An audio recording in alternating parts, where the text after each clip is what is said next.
Hello there, kia ora. Did you know public servants giving advice that goes against the wishes of the government is actually breaching rules of integrity and political neutrality? Well, it is according to the government if you're giving advice to the government about their smoking reduction plans and you tell them that they're not going to work because of all of the evidence and research that says they're not going to work, and then that advice somehow gets out into the public sphere. One News managed to get their hands on emails from a Ministry of Health chief advisor who described Minister for Smoking Casey Costello's research that she released last month that she used to justify her $216 million tax benefits for tobacco companies around the use of heated tobacco products. Well, she described them as kind of lacking.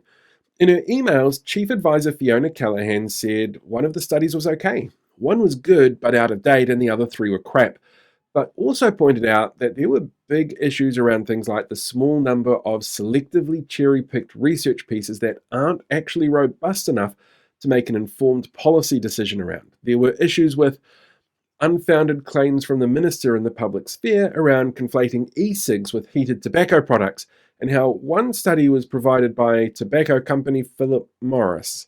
But instead of admitting that there was more research that could have been done, or maybe she got things wrong, Costello decided it was all the fault of the big, bad, mean old public officials undermining the government's work. And, well, she's reminded the Director General of Health about integrity and political neutrality.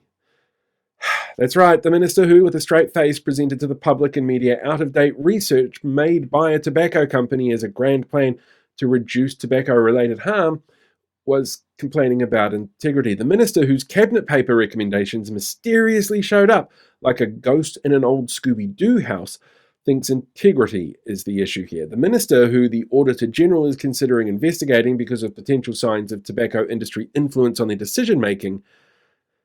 Yep, concerned about integrity. Costello, a New Zealand First MP, a party who have two former staffers working for Philip Morris, one of whom was sounded out according to Shane Jones on their policy around tobacco, is worried about integrity. The same Philip Morris, actually, who in 2017 identified New Zealand First as a target of its plans to get tax cuts for heated tobacco products, like the ones that Casey Costello put in place using that outmoded data that was provided by Philip Morris. She's worried about integrity.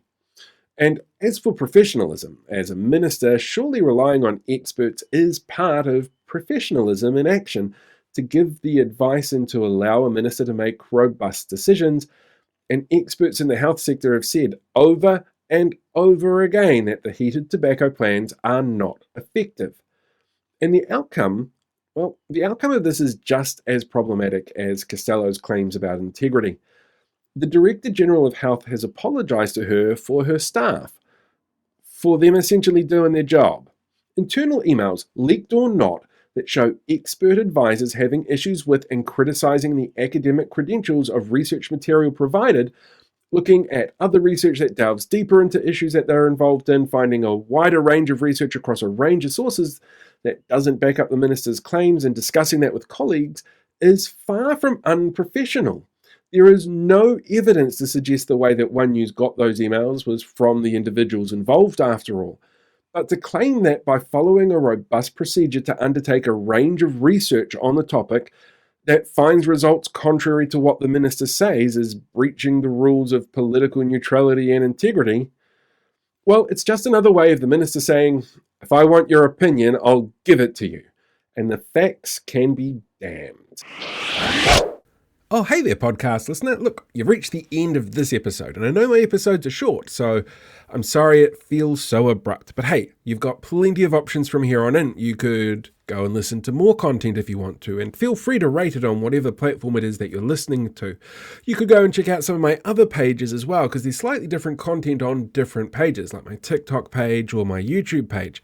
But you could also sign up for something like my newsletter, which comes out weekly and takes a look at sometimes in-depth issues that I haven't been able to cover in the shorter videos, or great big investigation pieces. They're all a little bit different. So check all the links out in my bio. It's super easy to find, and hopefully I get to see you on one of the other platforms as well as catching you here having a listen.